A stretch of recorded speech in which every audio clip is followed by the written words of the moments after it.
Okay, so welcome to the Human Rights Film Festival, already the 4th time we are organizing it.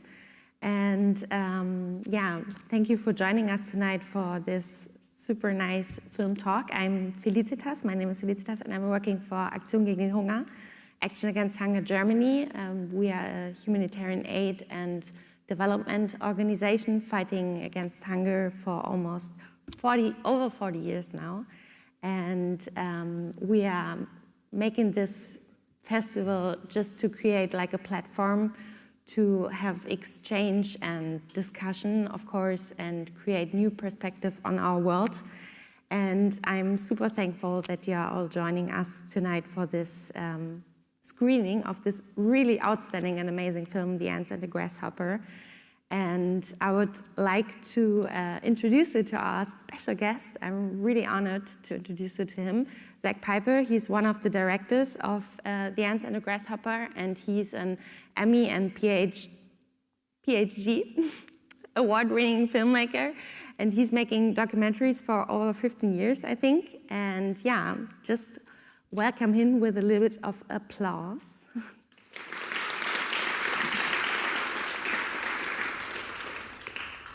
So I would like to start with the first question, if you don't mind.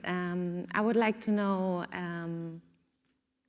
this film took quite some time. I think concrete 10 years, and I would like to know how it started. So what was the idea behind it, and how did you start the project? Oh, we cannot hear it.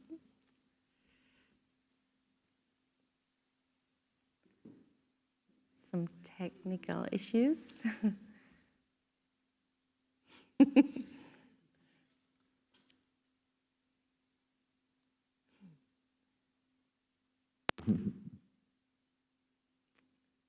Maybe give us a second to just...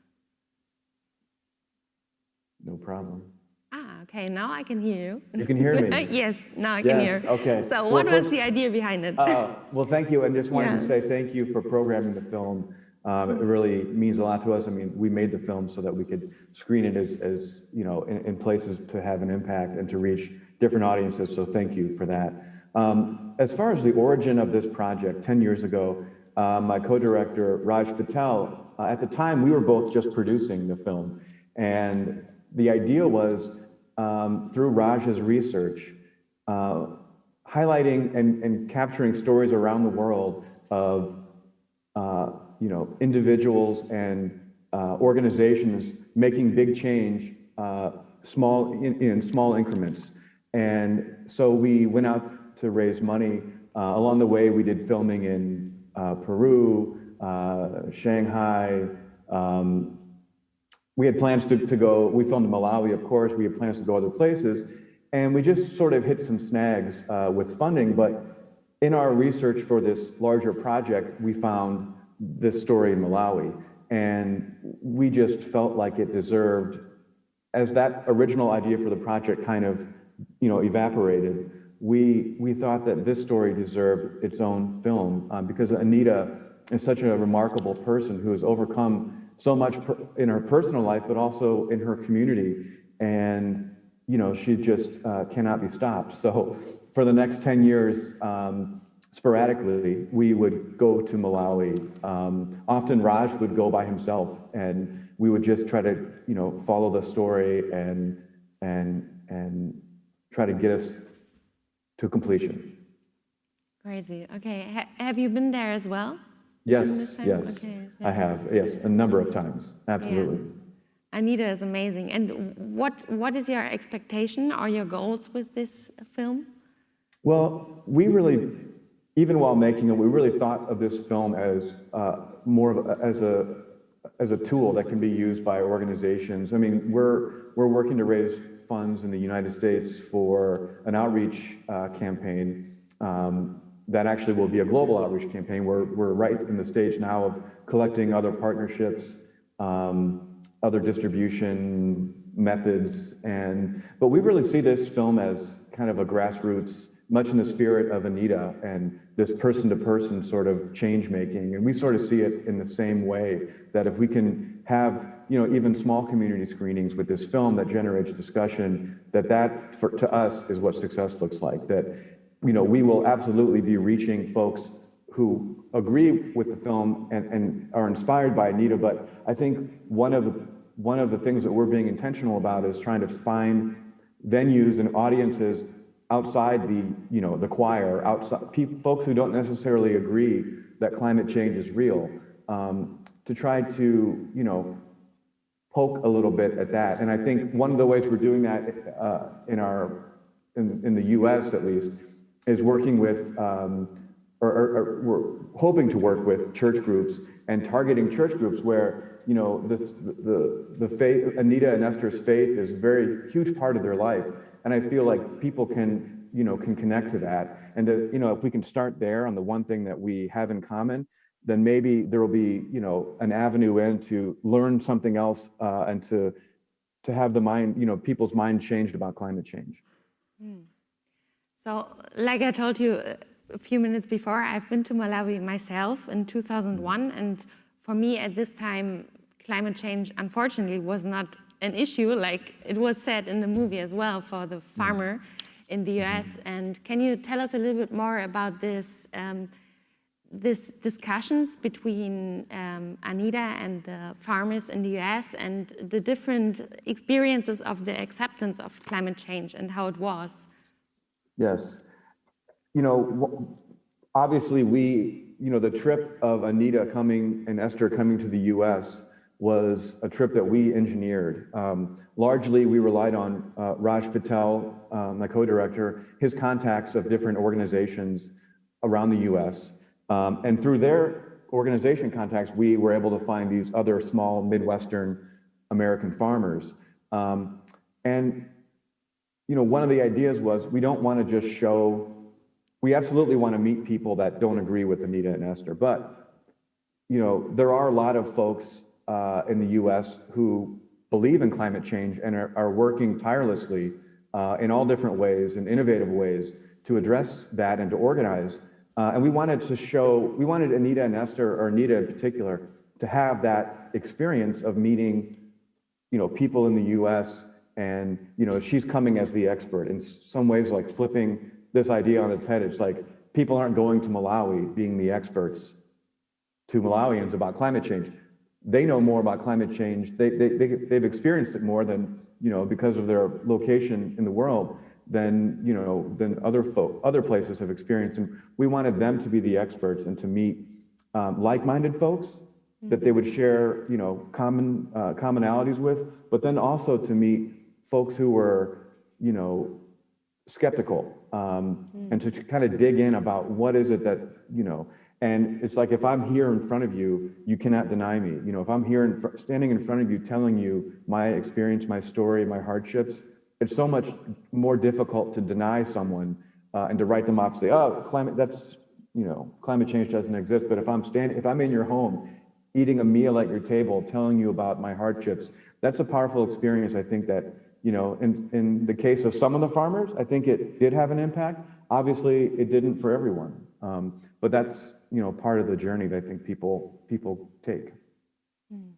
Yeah, it's all about the personal experience. For me, it's kind of frustrating because sometimes I think we cannot make all the personal experiences to bring out those important topics. But in case of Anita, it's really inspiring, I think. So I don't know if the audience already has a question. It would be nice to just step further to the microphone if you have any question.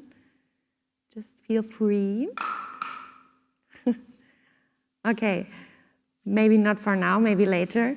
So another point is in the film, for me it was really interesting that they used in Malawi, in the community, they used different mixtures of crops and seeds, and I would be curious if there is something we can learn here from this kind of agriculture business they are doing there. Can you say something about it? Yeah, I mean, to me, at least for me personally, the way I see all of that, there may be, for folks, there may be something, agricologically that one can draw from that, but really to me it's zooming out, and it's really what you can learn from it is this idea that, you know, in order for communities to overcome challenges, it's just dependent on the communities themselves to address the problem. You know, no one will know, you know, will be able to address an issue with so much, with as much nuance as a member of the community. And I think that these recipe days where they're sharing recipes and saying, here's a new technique to, you know, work with, you know, sorghum. Here's a new technique to, you know, make this porridge, whatever it is, or making these sweet potato donuts. You know, I think the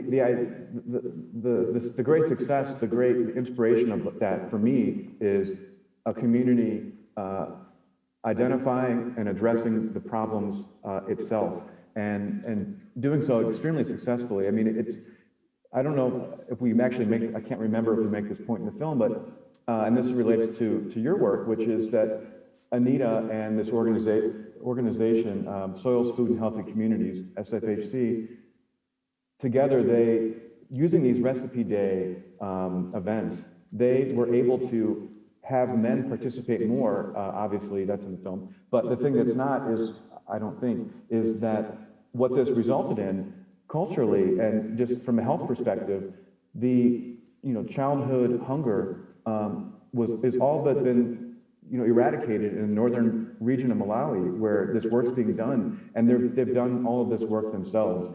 And I think that as an example is hugely powerful and inspirational when we're looking at, I mean, that's a huge, obviously a huge issue. You know, there's many different ways people have tried to address the problem over the years. And here we have, you know, this nuanced solution of teaching, of having men participate in domestic duties.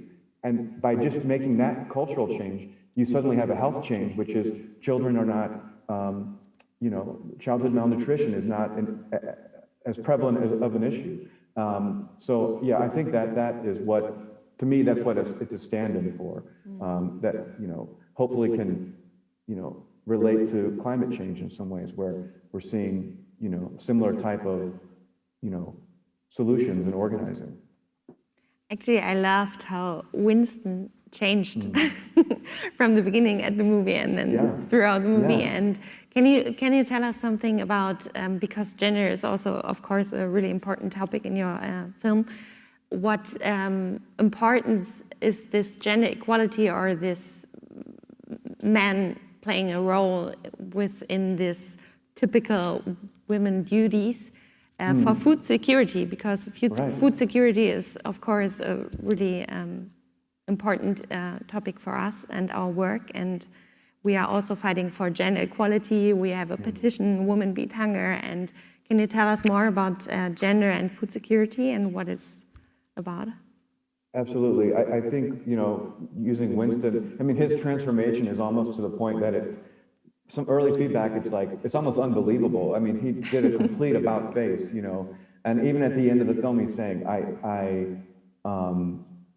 you know, I treated my wife as a maid. I didn't respect her. I didn't appreciate all the work she did. And I do think, you know, to get back to your question, the connection between gender and climate change, or food security, you know, and we didn't quite get into this so deeply in the film, but we did have many talks and, you know, tried to work some of this in, which is the idea that because of climate change, because the boreholes dry up, because the river runs dry, this list of chores and duties that woman has had, you know, traditionally, or, you know, until recently, in that part of Malawi,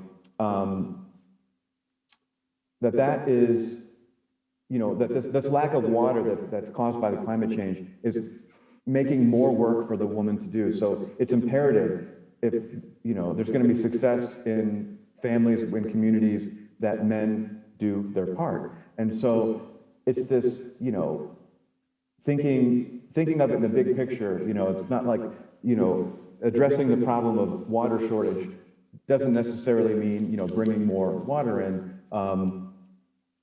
it means that there's many different ways to come to these solutions. And I think that,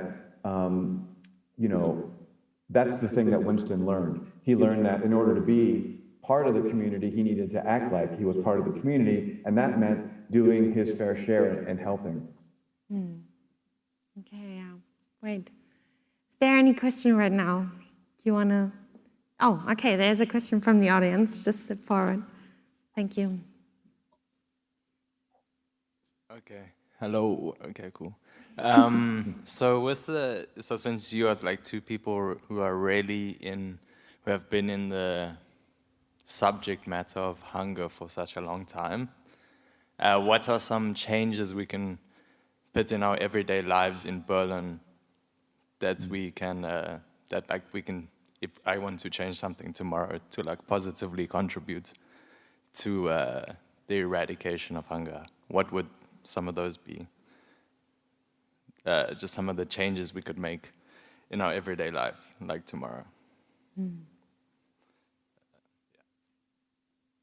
Would you like to say something to that, Zach? Sure. Yeah. I mean, when it comes to, I can speak more to climate than I can to but I think that the answer is very similar, and that is that, I think there's two things that come to mind. One is, this belief that change happens at an individual level. It's not, society doesn't change, people change.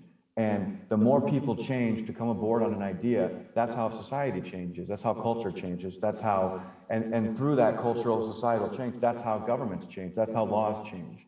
And really, we're in a, situation where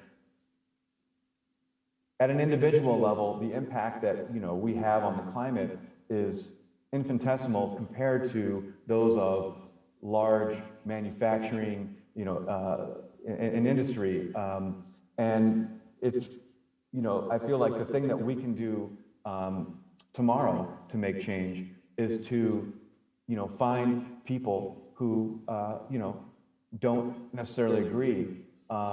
And in the same way that Anita did, she talked to people, to have those conversations with folks, to not shy away from those conversations whenever you have the opportunity. And I think the other thing is it's about organizing. It's about finding organizations and joining them and supporting them, their efforts that, push community change, that push, these big ideas, but following small, achievable path to realize them. Okay. Any more questions from the audience? Just step forward.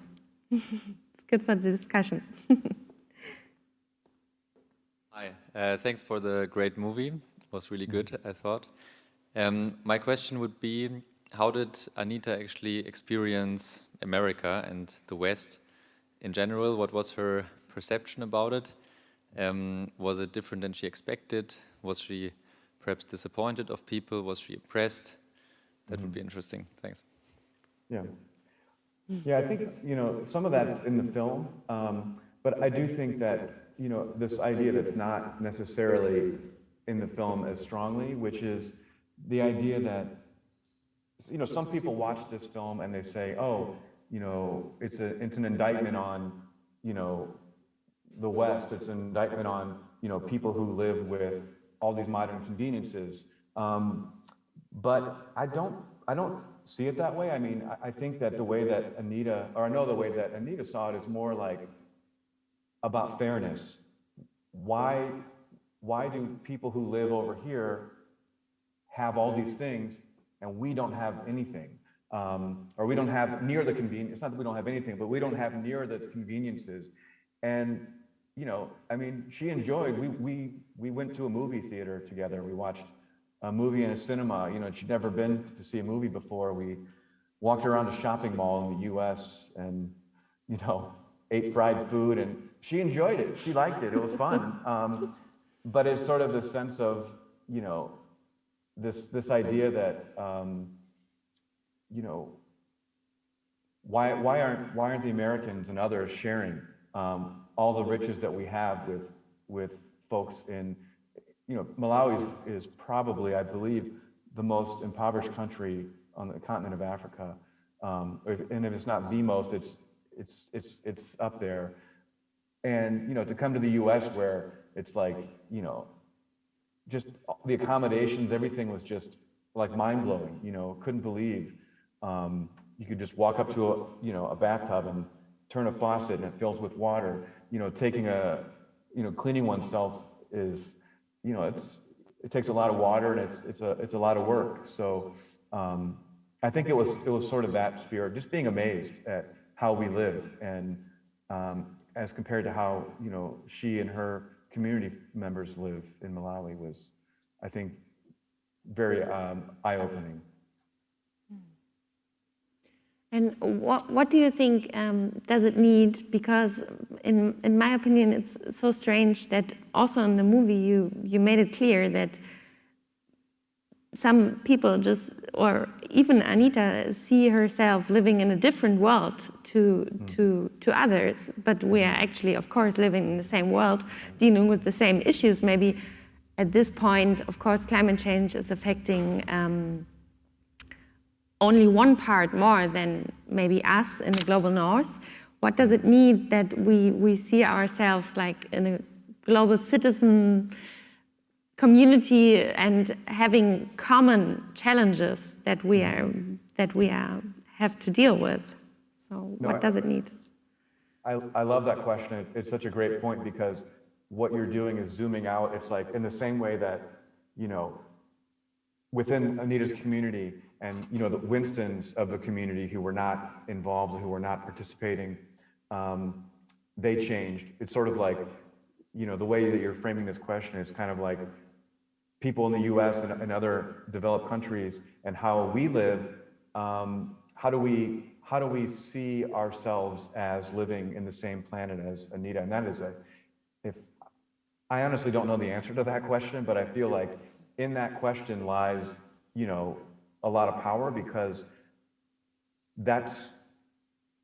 I feel like, that film and documentary filmmaking is a small way of trying to get there. It's like by telling stories about folks like Anita, and showing them in places like Berlin and in the United States, it sort of challenges the audience to think about other people who they won't ever encounter at any point in their life, in a place so far away that they will likely never go and experience for the firsthand themselves. But to be able to see those people, to be able to see, other cultures as part of, this bigger community, boy, that would be, we would have world peace too, probably. And what was the most impressive thing of Anita that touched you personally? Can you tell us a little bit more about that? Anita has a very quiet power to her. The thing, her state of mind, her attitude towards life and towards challenges, I feel like is, it's almost like she's a superhero. She is so, tenacious. She's so determined, and just she's a true leader, who is using all of her natural abilities to make powerful, positive change in her community, and hopefully through this film, outside of her community as well. Was she able to watch the film? Oh yes. Yeah. We screened the film with her prior to releasing it. Peter Mizunda, the camera person and producer who lives in Malawi, he went to Bwabwa and set up a screen and projector and sound system and screened the film for Anita, and then also all the other folks in Bwabwa who were in the film. They all watched it together, and so it was a part of our process, because since we're not from Bwabwa and it's not our story, that it was important to us to include Anita, in particular Anita, in the process of making this film, so that we were receiving assurances from her that we were doing her story justice. And if there was anything in the film that we were including, in particular, her backstory about her abduction and abuse, that was we really struggled with that, and we really wanted to make sure that Anita was full. I mean, she shared it with us. She knew that we were filming her when she told us, obviously, but sometimes people have second thoughts. Sometimes people don't, they say something and then they decide that they wish they wouldn't have said it. And we just wanted to make sure that that she gave the film her blessings, that she was comfortable with what we were sharing about her personal life and, professional life as well. But so she definitely saw it, and we're still hoping for some sort of, the pandemic has upended plans, but we're still hoping for some kind of in-person screening with Anita and Esther. And we hope it'll happen at some point, but. Nice, cool. So any more questions? Yeah, there's a question. Okay. So sorry. Okay, so based on the film, I find really interesting this exchange of knowledge that exists between Anita and the different farmers, the different way of working of the different farmers. But I was wondering, us as citizens, as consumists, that we are not part of this farming, what is something that we could do different to be part of the issue, especially focus on the consumist part? I mean, one thing that comes to mind is, and it may not be practical for everyone, but to the extent that you can support small farmers and to the extent you can support small organic farmers, that's a big deal. And it's a line in the film. It's like one of the solutions to climate change is small organic farms all around, and instead of these gigantic, Monsanto mega farms like we have basically all over. I'm surrounded where I live in Chicago. You drive, half hour in any direction, you're going to hit, not any direction, but almost any direction. You're going to hit these massive farms, with thousands of acres, and to the degree that you can not buy those foods, that's a good thing. Thank you. Oh, there's another question. Yeah, just step forward. Thank you so much for this wonderful movie. I have a question, and I think it was kind of hinted at in the movie, and I was waiting for it to maybe happen. Is there a plan to have some of the farmers from the United States visit Boabwa and Malawi? I kind of thought it would happen later in the movie, but then it didn't. It didn't. Yeah, it would be amazing. There's no plans for that right now, but depending on fundraising, and we would definitely be open to it. It would be quite interesting, especially to me. It would be interesting for the folks, the family who still denied climate change. It'd be interesting for them to go to Malawi and meet with folks and to see Anita at her home and her farm, and the hardships that she has to deal with, especially as it relates to water. That would be amazing. Yeah. Thank you.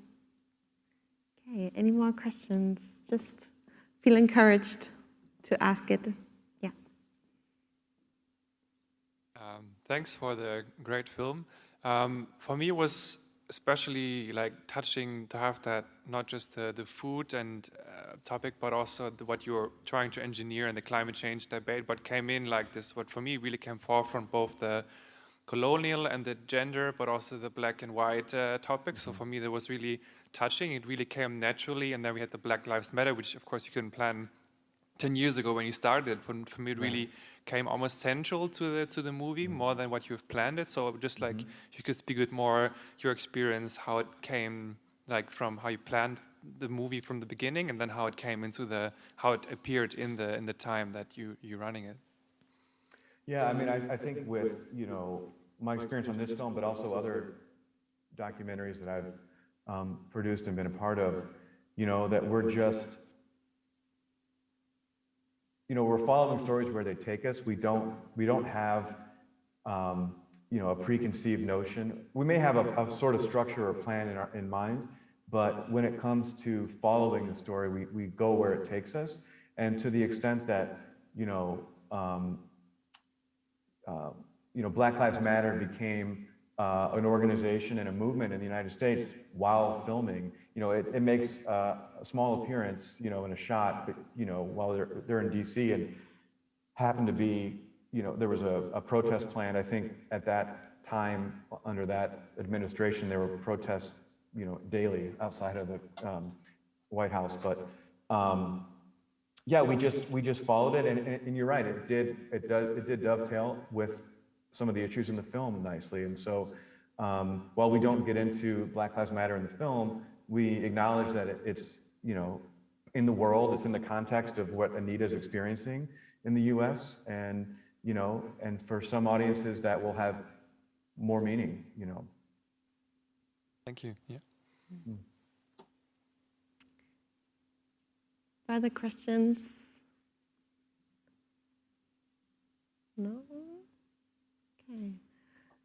Okay, maybe I would like to know if you have something political-wise, what should happen to make a change? Because sometimes it feels like you are just a small part of a whole system, and it was also in the movie that it's just the whole system and you're not able to change anything because what can I do? I'm just a small part. And right. Should there be something political-wise, or what should there be political-wise that... Yeah, and I can totally relate to that feeling of helplessness you're describing, of saying, I'm just a person, what can I do?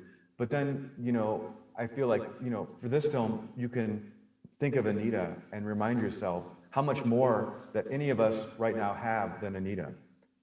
We have so much more than Anita, and think about all the work that she's doing and how hopeless, one could look at the situation and feel hopeless, but Anita doesn't. Anita finds hope, and Anita goes out and, knocks on doors. She's a person of action, she's out there, and she's a person of action. And I think it's just a reminder that, hopefully her story is inspiring, but it's a reminder that, change happens first at an individual level. It's a people change system. It's a people change, way of looking at it, of going out and, individually changing people's minds, with the idea that if enough of us are out changing people's minds, and enough minds are changed, then there is societal change. And I think that that's one way. But politically, I think in the U.S. at least, I can say we need to pass the Green New Deal, and we need to start regulating these companies and industries that are, the primary the primary sources of this mass of CO2 emissions, and that's causing this rapid climate change in places like Malawi. It's people like Anita paying the price for our government, I can say, our inaction on our industries. And because we're a country that's rich enough we can turn our air conditioning on and pretend like it's not 100 in degrees Fahrenheit outside. We have the wealth to keep climate change at bay, whereas other folks don't have that. And I think that politically, that's the kind of thing we need here in the U.S. And I think that other countries that aren't doing that need to do the same. Thank you. Mm-hmm. So, any last questions? Because I think we have to close this session. Last chance. No? Okay. So, thank you, Zak, for this really inspiring film. Like I told you, I watched it 3 times now, and I'm still getting goosebumps. And for me, it's super motivating and inspiring to see Anita just going to the doors and making this a thing. So thank you for joining us tonight, and I hope a lot of people will see this movie and will be inspired as well. Thank Thank you. you. Really appreciate Yeah. it. And thank you for, again, for programming.